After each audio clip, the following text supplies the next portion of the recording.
Beberapa tahun lalu, terjadi kontroversi di Korea mengenai apakah gedung manajemen yang bersebelahan dengan kandang ternak dapat digunakan sebagai akomodasi bagi pekerja asing.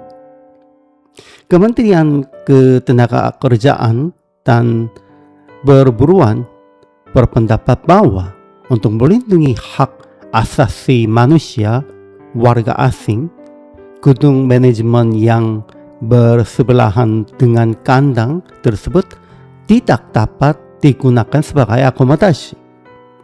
Namun pihak peternakan berpendapat bahwa ruangan tersebut yang dilengkapi dengan pemanas dan pendinding ruangan dan menyediakan tempat istirahat bagi para pekerja yang merawat ternak siang dan malam. Dan oleh karena itu, tidak ada masalah. Tindakan berbagi ruang dengan ternak itu sendiri merupakan isu yang sensitif. Namun Yesus lahir di sebuah kandang, bahkan bukan di tempat terpisah, dan dibaringkan di palungan. Ketika para gembala mendengar bahwa seorang bayi yang terbaring di palungan di sebuah rumah biasa di Bethlehem adalah tanda kelahiran Kristus, mereka pergi ke sana sambil berkata, "Mari kita lihat apakah ini terpenuhi." Mereka menemukan Maria, Yusuf, dan bayi itu di palungan, dan dengan takjub mereka menceritakan kisah yang telah mereka dengar.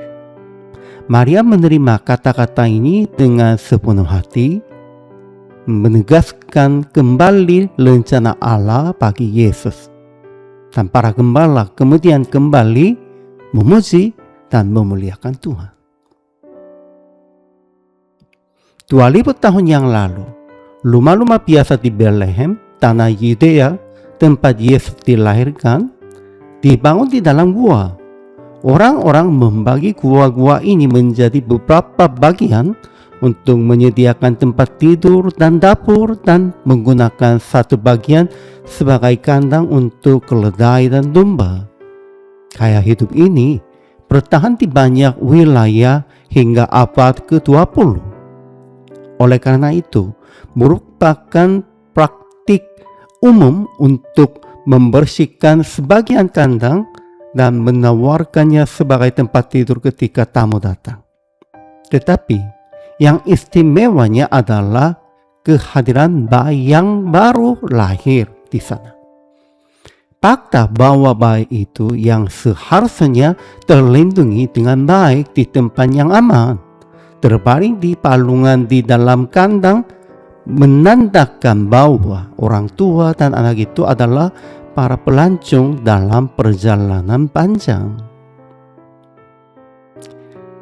Sekilas mungkin tampak sepertinya pasangan tukang kayu dari Galilea yang tidak dapat menemukan penginapan, melahirkan di rumah orang asing. Namun kejadian yang tidak biasa ini menjadikannya sebuah tanda. Dari perjalanan seorang wanita hamil hingga menampakkan bayi yang baru lahir terbaring di lumbung, semuanya tidak biasa, dan karena itu dapat dianggap sebagai tanda. Karena itu, para gembala dapat memberitakan peristiwa luar biasa ini dan menyatakan kedatangan Kristus. Jika Anda mengalami kehidupan yang luar biasa hari ini, itu adalah tanda yang menjadi bukti kehadiran Tuhan. Karena itu, saya berharap Anda akan mengatasi bahkan kesulitan yang paling luar biasa, sekalipun dengan rasa syukur, menjadikannya simbol kesaksian Anda tentang kehadiran Yesus.